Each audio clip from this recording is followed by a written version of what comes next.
Coach, it just felt like this is one of those games where, sometimes on the road you have to be, demonstratively better, I guess, to come away with a result. If you felt like your team played very well, but obviously a tie game late kind of leaves the door open for anything to happen that could possibly go for or against you. Yeah, absolutely. I do think we played well, competed well. I think they had some possession, but I think we controlled their possession. I don't think we gave them any chances. We created a few ourselves. I thought it was pretty good. I think both teams defended well, though. These are two good defensive teams. They haven't conceded a goal in a long time, and you can see why.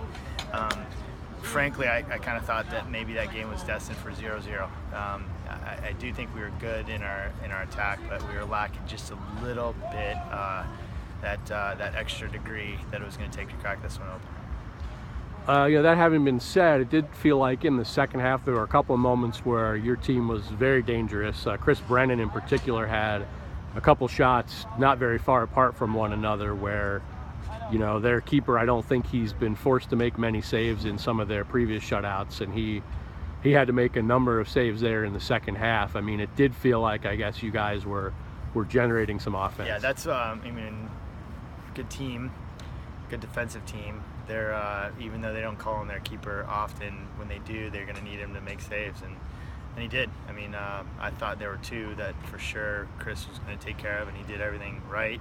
Keeper was up to the task. So, it's a well-deserved victory for Ohio State. I don't have any problem with the penalty kick call. Don't like giving away penalty kicks, but I think it was a fair call. I think they earned it. I thought we could have defended better in the moment, but it's a fair win for them.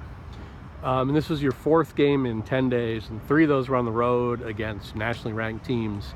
I know you're not looking to come away with, moral victories or close calls, but can you take some things from those games in particular tonight, just moving forward? I mean, you played evenly again with a nationally ranked team at their place. Yeah, I don't think anyone is taking a moral victory for sure. As you said, I don't think anyone's okay playing even.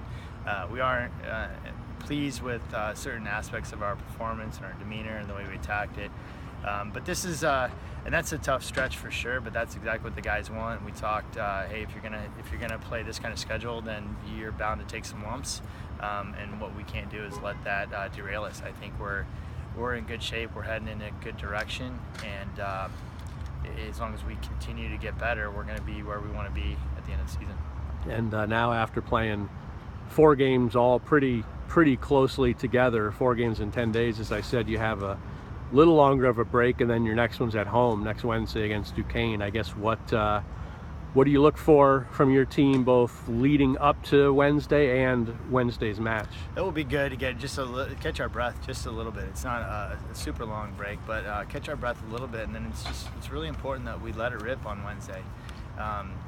It's not a nationally ranked opponent, but any D1 college team is good enough to beat us, and so we need to be excited about that game, which we will be, and then excited to let it rip on our home field, and if we put in a performance, then I think we'll like the result. All right, sir. Thank you very much.